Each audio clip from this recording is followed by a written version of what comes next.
In the industrial suburbs of Dallas, amid the endless streams of cars and high-rise buildings, a quiet story of a family that seemed to dream of more was hidden. The Patels, like many other immigrants, came to America with one goal: to start a new life. However, despite the distance from their homeland, the shadows of Indian traditions and customs continued to follow them, like an invisible thread connecting their past with the present. Rian Sharma, a beautiful and intelligent young woman of 24, was full of hopes and aspirations. She grew up in a family of Indian immigrants who had settled in Dallas many years ago. Life in America, unlike that of her ancestors, promised more freedom, opportunities, and self-realization. Nevertheless, the echoes of Indian cultural traditions haunted Rian, even after she crossed the ocean.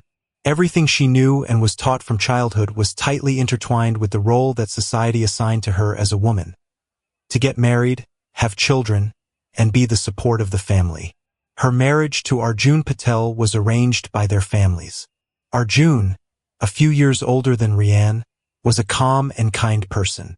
However, he was a man who grew up under the weight of his parents' expectations, who, although living in Dallas, retained all the conservative norms of an Indian family.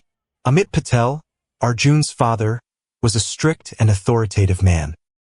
He was respected in the Indian community of Dallas, and his words were rarely questioned. Arjun often felt that his life belonged not to him, but to his family, and despite his kindness, he could not resist his father's will. The Patel home, where Arjun and Rian settled after their wedding, was filled with a heavy atmosphere that was impossible not to notice. The expectations placed on the young couple became more palpable with each passing day. Despite Arjun's kindness to Rian and his efforts to maintain harmony, a genuine attachment never formed between them. Their relationship was a formality, a bond forged by their families, not love. 2 years had passed since the wedding, but their home remained childless.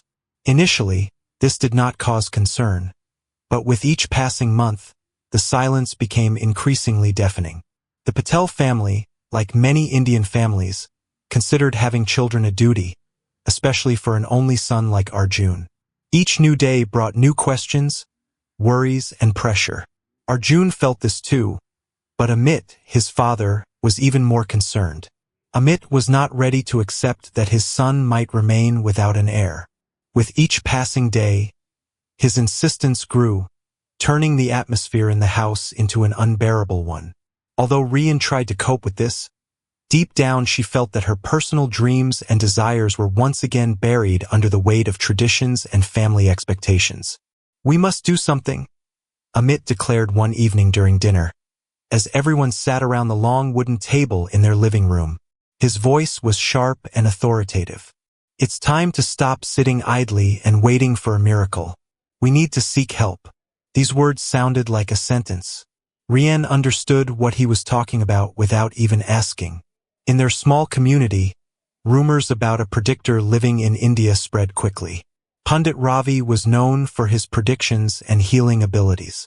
For people like Amit, this was the last chance to preserve the family legacy. The decision was made quickly. The family embarked on a small trip to India, which was supposed to put an end to all their worries. On the plane, on the way to the country from which her parents once came, Rian looked out the window, lost in her thoughts. She understood that their trip would not bring her the long-awaited relief. On the contrary, she feared that from this moment on, her life would change forever, and perhaps not for the better. When they arrived in the village where Pandit Ravi lived, the atmosphere in the family was tense. Everyone placed great hopes on his predictions. Ravi's home was simple but filled with reverence. Statues of Indian gods adorning the walls gave the place a special sanctity. Ravi, an elderly man with a piercing gaze, greeted them warmly and invited them in. He listened attentively to the problems of the Patel family and, after a long, almost ritualistic examination, gave his conclusion. "Arjun cannot have children," he declared firmly, sending a chill down Rian's spine. Her heart began to beat faster, and her thoughts raced chaotically in her head. She did not believe in such diagnostic methods, relying on medical facts, but she realized that in this family, her voice meant little. Arjun's family received the pundit's words with silent agreement, as if no one dared to question them. Returning to Dallas brought no relief. On the contrary, the atmosphere became even more oppressive. The pundit's prediction affected the entire family. Now they had a concrete enemy, Arjun's infertility, and they had to fight it.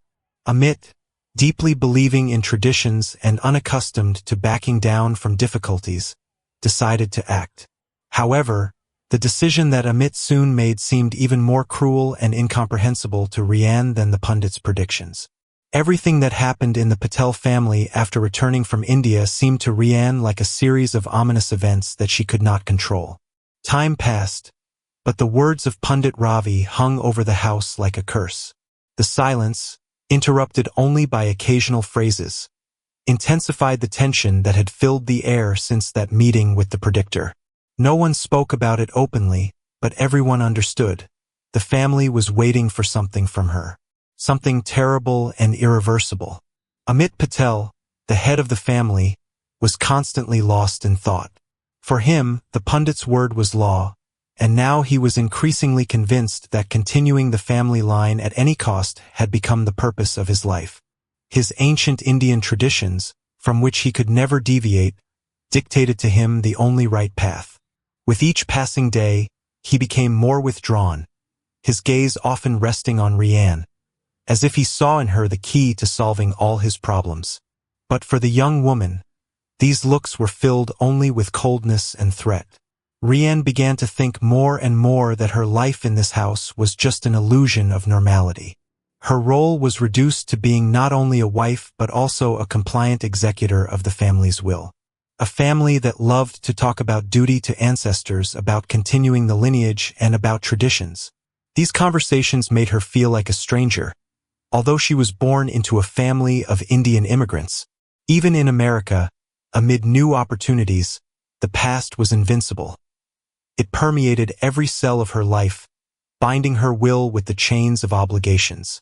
One evening, during a family dinner, when the conversation turned to the air again, Amit finally decided to speak openly. His voice was low and calm, but behind it was a determination. "Rian," he said, looking at her intently, "we can no longer wait. We have accepted the words of Pundit Ravi as a sign. Your duty is to help the family preserve the lineage." These words made her freeze. She realized that this was not a request, not a proposal. It was a sentence. In the silence that followed these words, her heart began to beat faster. Arjun sat silently, as always, with his head bowed. His indifference burned her more than any words. He had never been her protector, but at that moment, his silence became a symbol of his final surrender. Amit continued to speak, and his voice now sounded more confident, as if the decision had long been made, and she only had to accept it. He explained his plan, cruel and absurd, but in his opinion, the only possible one. According to him, to save the family and give it an heir, a ritual had to be performed. And this ritual was the proposal that he himself, Amit, should have an intimate relationship with his daughter-in-law.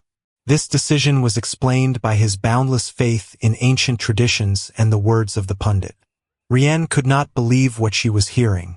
Everything inside her rebelled against this idea. Her horror was overwhelming, and anger began to surge rapidly. She jumped up from her seat, her eyes burning with rage and despair. She tried to express her outrage, but the words stuck in her throat.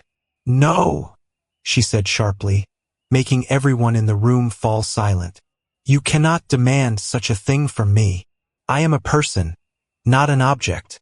This is against all concepts of honor and human dignity." But her words, as if hitting a deaf wall, did not evoke any response from the family.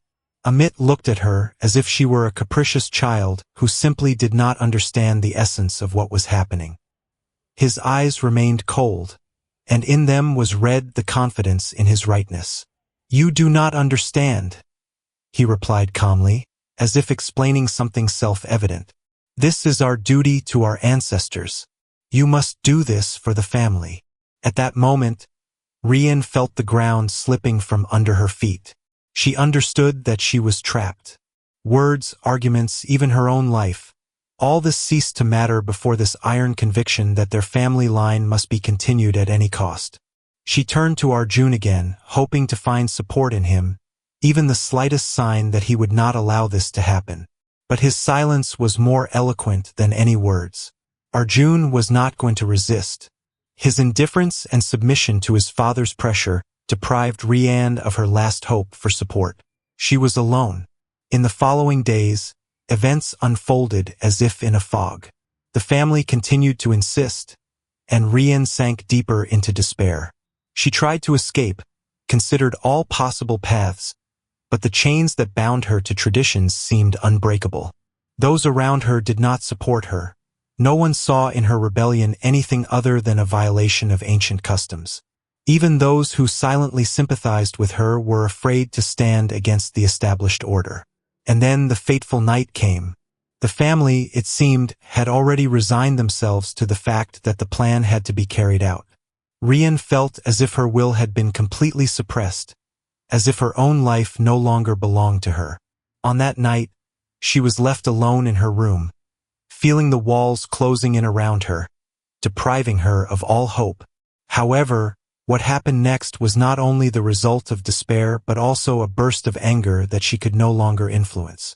Feeling completely cornered, Rian decided to act in a fit of rage and hatred towards those who had betrayed her. But that night was not over yet, and its consequences would be felt for a long time. Rian sat alone in the dark room, surrounded by the coldness of the walls and the silence, which seemed ominous. Her thoughts raced like wild animals in a cage, finding no peace. The traditions that the family insisted on had turned her life into an endless nightmare.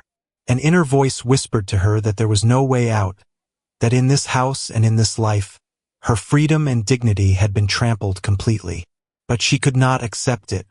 Anger, suppressed for many days, began to slowly break free. The darkness outside thickened, and the sounds of the house fell silent.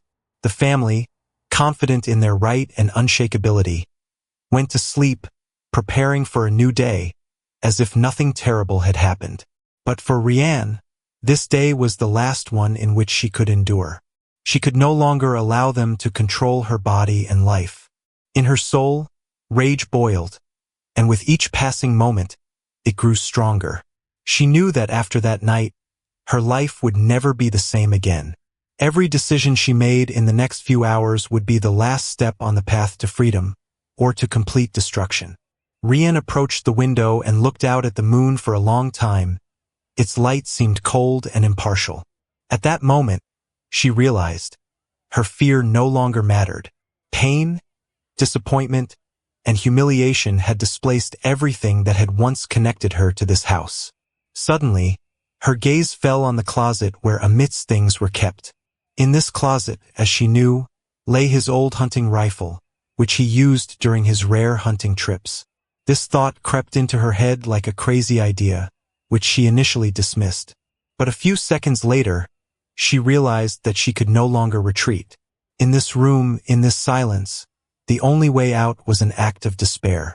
The rifle became a symbol of her freedom. Her heart was beating so loudly that she thought its pounding would wake the whole family. But she moved quickly, no longer doubting. The shadows of the past, which had always held her back, seemed to have disappeared. Rian opened the closet. Her fingers found the cold metal of the rifle. In her head, there was a deafening pounding, but she moved with surprising calm. Inside her, there was no longer any fear. There was only the realization that she could no longer allow them to destroy her. With a soft click, the rifle was loaded. At that moment, she realized that she was not just seeking salvation. She was about to strike back. She slowly opened the door of the room. Her steps were almost silent. The house, which once seemed like a prison, had now become the stage for her actions.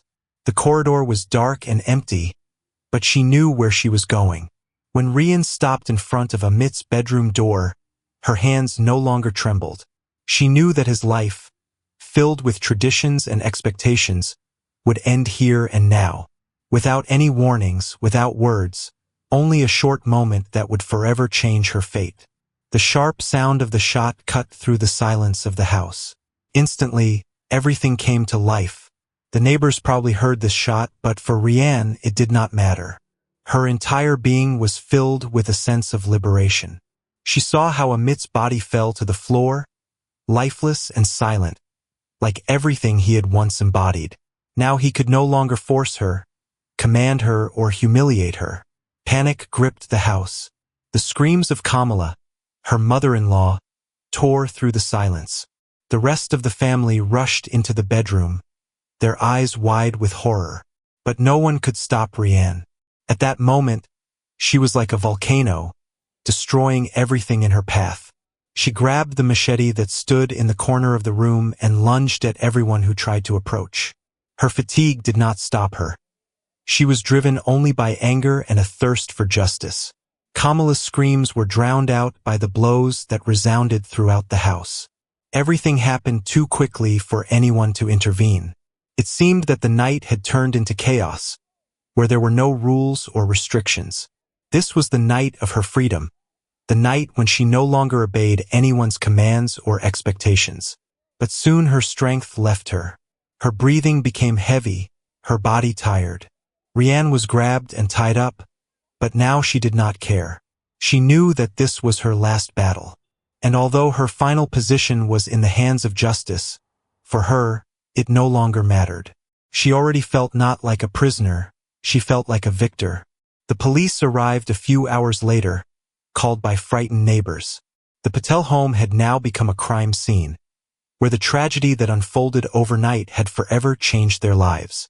Rianne was arrested, her face expressing a strange calm. She looked at the world with new confidence. She was no longer the one who could be frightened or humiliated. Now she was awaiting trial, and her story had to become a symbol of the fact that even in the harshest conditions, a person is capable of finding the strength to fight for their dignity. Rianne sat in the police car, her hands cuffed with cold steel handcuffs. However, despite the fact that her freedom was physically restricted, inside her reigned calm. She no longer felt like a prisoner of other people's expectations, oppressive traditions, and family pressure. Instead, her heart was filled with a strange sense of relief. Everything she did that night seemed to her an inevitable result of long years of oppression and suffering. She knew that the price for her actions would be high, but she was ready to pay it. As the car sped through the streets of Dallas, Rianne tried to make sense of what had happened. Her mind was calm, although she realized the gravity of what she had done. But before her eyes were images of humiliation, fear, and despair that had accumulated over the years. Each action, each phrase of Amit and the other family members were like ulcerous wounds, and only that night gave her the opportunity to put an end to this pain. When Rianne was brought to the police station, she was met with attentive gazes from the officers. Murders in families rarely went unnoticed, especially in the Indian community, where honor and reputation were valued above all else. Her story quickly began to spread, becoming entangled with rumors and speculation. But despite this, Rianne knew that the truth belonged only to her, and that now she would have to tell it to the world. The trial of Rianne began a few months after her arrest. Each day of the trial was like a theater, where each participant played their role. The prosecutor, with a stern face, tried to portray Rianne as a cold-blooded killer whose actions had no justification. He presented arguments about the importance of law, order, and justice, but for her, his words sounded like an empty sound. Rianne's lawyer, on the other hand, sought to convey to the jury the full depth of her tragedy. He told how she lived in an atmosphere of constant pressure and violence, how she was forced to comply with barbaric traditions that deprived her of human dignity. He tried to show her actions not as an act of cruelty, but as a desperate attempt to protect herself, her body, and her soul from further humiliation. Rianne, sitting behind the long wooden table in the courtroom, looked calm and focused. Her eyes attentively followed what was happening, but in her soul, she had already passed through the most terrible moments of her life. Now the court was just a formality, the last stop on her journey. She knew that the verdict could be harsh, but inside she had already found redemption. When it was her turn to testify, the courtroom fell silent. She rose to the witness stand and began to speak softly but confidently. With each phrase, she delved deeper into her memories, revealing to the court and jury everything that had long been hidden. She told about her marriage, about how her dreams of freedom were buried under the weight of family obligations. She told how every day she felt like a prisoner in her own home, how her personality gradually disappeared behind the facade of traditions and expectations. The hardest part was her confession about that fateful night. Rianne described her feelings, despair, humiliation, and hopelessness that drove her to this step. But she did not try to justify herself, did not seek forgiveness. She simply wanted the court to understand that her actions were the result not only of anger but also of long years of suffering. After many days of court hearings, the jury delivered their verdict. The initial sentence was harsh, life imprisonment. The judge announced this decision without hesitation, relying on the law and facts. But for Rianne, this verdict was not unexpected. She accepted it calmly, knowing that, despite this, inside her there was no longer any fear or pain. Her actions were for her the only way out, and she did not regret them. However, Rianne's story did not end on the day she was found guilty. Her name became known far beyond the court. Human rights organizations, social activists, and journalists began to take a serious interest in her case. Many saw in her a victim of the system, traditions, and social norms that, despite the outward freedom, continued to oppress women, especially in immigrant families. Protests began, demanding a review of the case.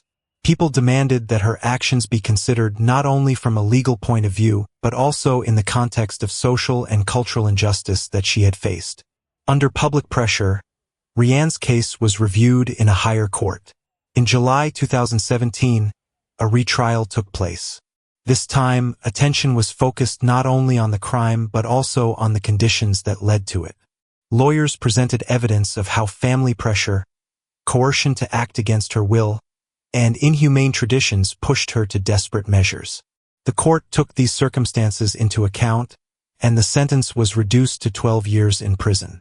For Rianne, this was not just a sentence, but a recognition of her struggle for herself, for her right to be free. And although she faced imprisonment, she no longer felt like a prisoner. She knew that her story had become a symbol of the struggle for women's rights, for freedom from the yoke of outdated traditions. Rianne Sharma ceased to be just a victim. She became a symbol of the fact that the struggle for dignity can be long and difficult, but it is always worth it. Her story reminded the world that justice often hides behind the visible, that every person has the right to freedom of choice, and that the struggle for this freedom is a sacred right of everyone.